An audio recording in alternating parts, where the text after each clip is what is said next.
Life under the Story Bridge.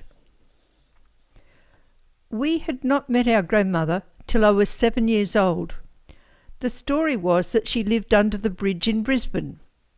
The only reference I had of dwellers beneath a bridge was the billy goat's gruff. But really, I would lie in the darkness at night and try to picture an old lady living under a bridge. Was the bridge part of her house? Or was there a separate home with a little fence down by the riverside? My parents were not very free with answers. Then the day came when arrangements were made to visit this mysterious place. I had only ever known country farm life. I listened in awe as my mother described a city. In the years before television could have prepared me, anything beyond a peanut paddock and a herd of cows was beyond belief.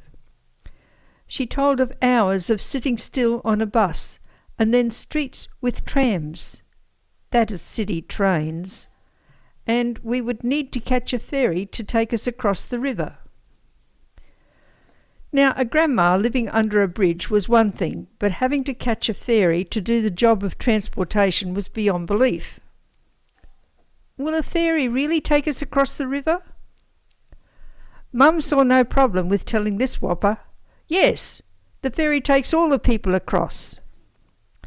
Perhaps I was small for my age, and a hefty ferry, after bodybuilding, could just about manage, but looking at my mother's bulk filled me with doubt. I did not mean to contradict her, but blurted, "Are you sure?" She never did have patience with my stupidity. "Of course I am sure. I have always caught the ferry across the river." Oh, how I suffered in the darkness that night. The new day held nothing but foreboding. Hours of sitting still on a bus. A city where buildings needed elevators because stairs took too long to climb. Trains that chuffed along the streets pushing cars out of the way. A ferry that you had to trust to carry across a wide, deep river without dropping you.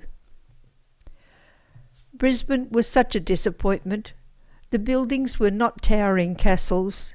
They were really quite nice, sort of stone and glass and pretty things in the windows. People, all moving, going places in a sort of mesmerising dance. And the trams, oh, those were nothing like trains. No puffing or hissing steam. They didn't bother the cars. Trams ran on steel tracks, perfectly under control. We had to get off at the customs house. From there I could see the biggest bridge in the world. Now that was what took my breath away. That was magic. And it was my grandmother that lived under there. We walked down a ramp and stood on a platform where muddy water with rainbow blotches floated by. We watched as a tugboat chugged towards us. At last my mind grasped the truth. This was the ferry. This was the ferry. How strange. Once safely across the water, we walked along perfectly ordinary streets with perfectly normal houses enclosed within picket fences with pretty flowers scenting the dusty air. We did not talk. Mum rarely talked. Her mind always seemed to be busy with more important matters, and her shoulders drooped with the weight of it. I didn't mind. The new sights and experiences were filling my mind. This really was an adventure. The mighty bridge loomed high above us, but somehow it gave a comforting, protective vibe. Not a bit like a billy goat gruff impression. Traffic overhead was giving a clack, clack, clacking song. I wanted to skip dance with it. There were no houses at all completely under the bridge. Beneath the bridge was a wide expanse of dirt like a roadway, but no cars at all. The houses were on each side of this. At last we came to a gate where we stopped for Mum's final inspection of our appearance.